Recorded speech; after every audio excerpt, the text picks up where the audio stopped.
20 വർഷങ്ങളായി അനിയുടെ അച്ഛൻ അജയൻ മൂടിവെച്ച ആ രഹസ്യങ്ങളെല്ലാം നന്ദു കണ്ടുപിടിക്കുകയാണ്. നാഗേന്ദ്രന്റെ ഇടപെടലിലാണ് ഇതെങ്കിലും സത്യാവസ്ഥ മനസ്സിലാക്കിയതിനു ശേഷമാണ് നന്ദു അജയനെ കസ്റ്റഡിയിലെടുക്കുന്നത്. ഇത്രയും വർഷങ്ങളായി ഒരിക്കൽ പോലും ഒരു സംശയത്തിനും ഇട കൊടുക്കാതെ അജയൻ കാണിച്ചു കൊണ്ടിരുന്ന തട്ടിപ്പ് നന്ദു ഒടുവിൽ പുറത്തു കൊണ്ടുവരികയാണ്. ഈ കാര്യം കണ്ട് എല്ലാവരും ഷോക്കായി പോവുകയാണ്. ആരും പ്രതീക്ഷിക്കാത്തൊരു ട്വിസ്റ്റാണ് ഈ ഒരു കഥയിൽ സംഭവിക്കാൻ വേണ്ടി പോകുന്നത്. അതിൻ്റെ വിശദമായ വിശേഷങ്ങളിലേക്ക് പോകാം. വീഡിയോ ഇഷ്ടമായ ലൈക്കും ഹൈപ്പും ചെയ്ത് സപ്പോർട്ട് ചെയ്യാൻ മറക്കല്ലേ. സ്റ്റേഷനിൽ പലവിധ ജോലികളിലായിട്ട് തിരക്കിലായിരിക്കുന്ന നന്ദുവിന് ഒരു ഫോൺ കോൾ വരികയാണ്. നോക്കുമ്പോൾ പരിചയമില്ലാത്ത നമ്പറാണ്. ഹലോ, ആരാണ് എന്ന് ചോദിക്കുമ്പോൾ അപ്പുറത്ത് നാഗേന്ദ്രനായിരുന്നു. നമ്മൾ തമ്മിൽ നേരിട്ട് പരിചയമില്ല, എങ്കിലും സാറിനെ പറ്റി ഞാൻ ഒരുപാട് കേട്ടിട്ടുണ്ട്. നന്ദന ഗോവിന്ദൻ, വളരെ പേര് കേട്ടൊരു SI ആണല്ലോ. നിങ്ങൾ ആരാ, കാര്യം പറയൂ എന്ന് നന്ദു പറയുകയാണ്. അപ്പോൾ പറയുന്നുണ്ട്, ഞാൻ നാഗേന്ദ്രനാണ്, അബിയുടെയും അവന്തികയുടെയും അച്ഛൻ. ഇപ്പോൾ മനസ്സിലായോ എന്ന് ചോദിക്കുകയാണ്. നന്ദനയ്ക്ക് ആകെ ദേഷ്യം വരുന്നുണ്ട്. നിങ്ങൾ എന്തിനാ എൻ്റെ ഫോണിലേക്ക് വിളിച്ചത്? എന്തെങ്കിലും പരാതി ഉണ്ടെങ്കിൽ സ്റ്റേഷൻ നമ്പറിലേക്ക് വിളിച്ചാൽ മതി എന്ന് പറയുന്നുണ്ട്. അപ്പോൾ നാഗേന്ദ്രൻ പറയുന്നുണ്ട്, പരാതി ഉണ്ട്, പക്ഷേ അത് കുറച്ച് പേഴ്സണലാണ്.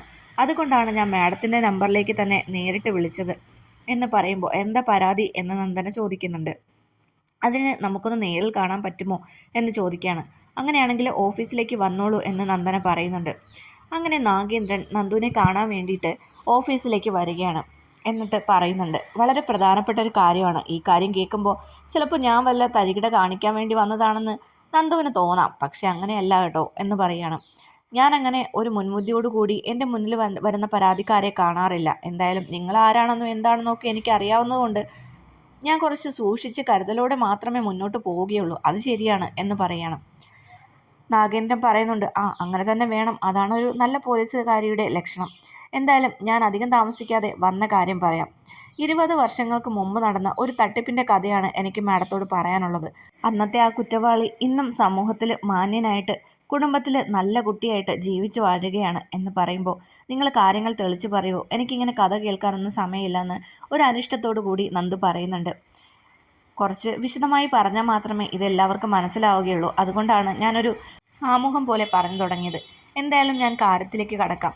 മൂർത്തീസ് ജ്വല്ലറിയിൽ തട്ടിപ്പ് നടത്തിയത് കൊണ്ടാണ് എന്നെ ആ ജ്വല്ലറിയിൽ നിന്നും വീട്ടിൽ നിന്നും പുറത്താക്കിയതെന്ന് മാഡത്തിന് അറിയാമായിരിക്കുമല്ലോ. അതിൻ്റെ സത്യാവസ്ഥ തെളിയിക്കാനാണ് ഞാനിപ്പോൾ വന്നിരിക്കുന്നത് എന്ന് പറയുമ്പോൾ എന്താ അതിൽ താൻ നിരപരാധിയാണെന്നാണോ പറഞ്ഞു വരുന്നത്? അതിലിപ്പോൾ ഞാൻ നിരപരാധി ആണെങ്കിലും അല്ലെങ്കിലും അത് തെളിയിച്ചത് കൊണ്ട് എനിക്കിപ്പോൾ ഒന്നും നേടാനില്ല. എനിക്ക് നഷ്ടമായ 20 വർഷങ്ങൾ തിരിച്ചു തരാൻ ആരെക്കൊണ്ടും പറ്റില്ല. അതുകൊണ്ട് ആ കേസിൻ്റെ പിന്നാലെ പോകാനല്ല ഞാനിപ്പോൾ വന്നത്. പക്ഷേ മറ്റൊരു കാര്യം പറയാൻ വേണ്ടിയിട്ടാണ്. എന്താണതെന്ന് നന്ദു ചോദിക്കുന്നുണ്ട്. ഒരു മാല മാറ്റി ഡ്യൂപ്ലിക്കേറ്റ് മാല കസ്റ്റമറിന് കൊടുത്തു എന്ന പേരിലാണ് എന്നെ പുറത്താക്കിയത്. എന്നാൽ അതിനേക്കാളും വലിയ കോടിക്കണക്കിന് രൂപയുടെ തട്ടിപ്പ് വർഷങ്ങളായിട്ട് നടത്തിക്കൊണ്ടിരിക്കുന്ന ഒരാൾ ആ കുടുംബത്തിലും ജ്വല്ലറിയിലുമുണ്ട്. അതാരാണെന്ന് നന്ദു സാറിന് ഊഹിക്കാൻ പറ്റുമോ എന്ന് ചോദിക്കണം. അപ്പോൾ നന്ദു പറയുന്നുണ്ട്, അനന്തപുരി തറവാട്ടിൽ അങ്ങനെ നേരായ മാർഗത്തിലല്ലാതെ തെറ്റായ രീതിയിൽ മുന്നോട്ട് പോകുന്ന രണ്ട് പേരേ ഉള്ളൂ.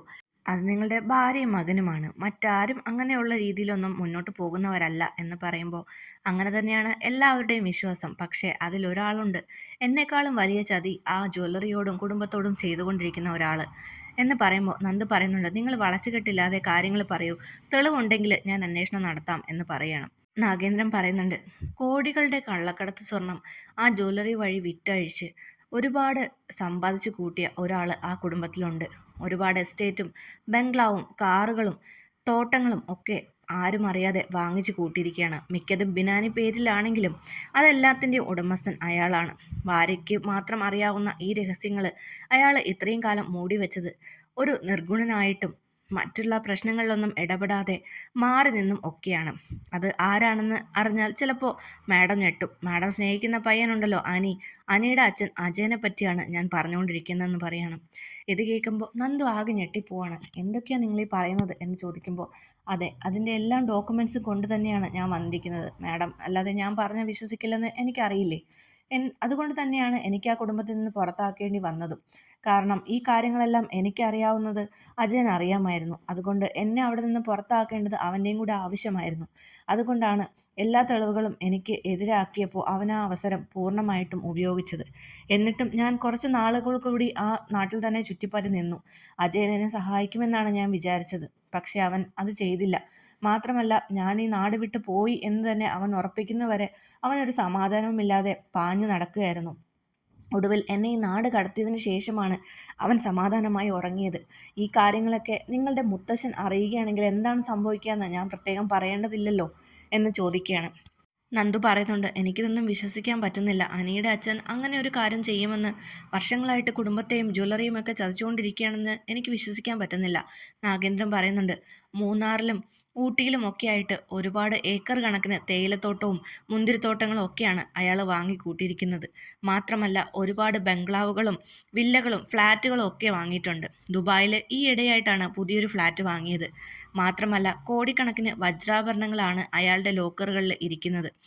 ഇതെല്ലാം അറിയാവുന്നത് അയാളുടെ ഭാര്യ ജാനകിക്ക് മാത്രമാണ്.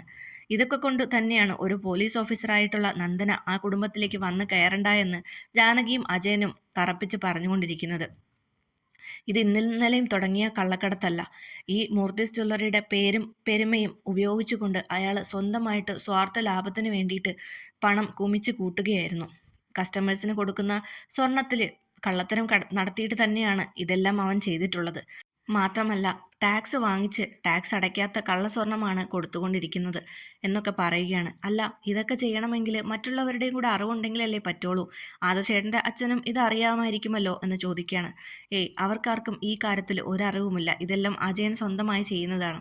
അവൻ്റെ വിശ്വസ്തരായ 2 മാനേജർമാർ ജ്വല്ലറിയിലുണ്ട്. അവർക്ക് മാസാമാസം നല്ലൊരു തുക കൊടുക്കുന്നുണ്ട്. അതുകൊണ്ട് ഈ കാര്യം മറ്റാരും അറിയാതെ അവരാണ് നോക്കുന്നത് എന്ന് പറയുകയാണ്. നന്ദനയ്ക്ക് ആകെ തല പുകയുന്നത് പോലെ തോന്നുകയാണ്. ഈ കാര്യങ്ങളൊന്നും കേട്ടിട്ട് വിശ്വസിക്കാൻ പറ്റുന്നില്ല.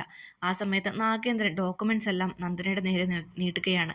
ഇതെല്ലാം പരിശോധിച്ചാൽ 20 വർഷങ്ങളായിട്ട് നടന്നുകൊണ്ടിരിക്കുന്ന തട്ടിപ്പിന്റെ കഥ മാഡത്തിന് മനസ്സിലാകും. എവിടെയൊക്കെയാണ് അയാൾ അനധികൃതമായ സ്വത്തുക്കൾ വാങ്ങി കൂട്ടിയിട്ടുള്ളതെന്നും എവിടെ നിന്നാണ് കള്ളസ്വർണം വരുന്നതെന്നും അത് ആരുടെയൊക്കെ പേരിലാണ് ഇന്ത്യയിലേക്ക് കടത്തുന്നതെന്നും ഒക്കെയുള്ള കാര്യങ്ങൾ ഇതിലുണ്ട്. മാത്രമല്ല അയാളുടെ ബിനാമി പേരുകളിൽ അയാൾ വാങ്ങിക്കൂട്ടിയ ഈ നാട്ടിൽ തന്നെയുള്ള ഒരുപാട് സ്ഥലങ്ങളുടെയും മറ്റു ഫ്ലാറ്റുകളുടെയും ഒക്കെ വിവരങ്ങളും ഇതിനകത്തുണ്ട്. ഇതെല്ലാം പരിശോധിച്ചാൽ മാഡത്തിന് മനസ്സിലാകും. കോടിക്കണക്കിന് രൂപയുടെ തട്ടിപ്പുകളാണ് ഇത്രയും നാളായിട്ട് അയാൾ നടത്തിക്കൊണ്ടിരിക്കുന്നത്. ടാക്സ് വെട്ടിപ്പ് നടത്തിയതിൻ്റെ ഫൈൻ വരികയാണെങ്കിൽ അത് അടച്ചു തീർക്കാൻ ഒരുപക്ഷെ അനന്തപുരി കുടുംബം തന്നെ വിൽക്കേണ്ടി വരും എന്ന് പറയുകയാണ്. അത് കേൾക്കുമ്പോൾ നന്ദന ഞെട്ടുന്നുണ്ട്. ഈശ്വര, ഇത് ഞാൻ വിചാരിച്ചതുപോലെയല്ല. ഇയാൾ പറയുന്നതെല്ലാം സത്യമാണ്. ഡോക്യുമെന്റ്സ് കാണുമ്പോൾ തന്നെ അറിയാം എന്നും നന്ദന മനസ്സിലാലോചിക്കണം.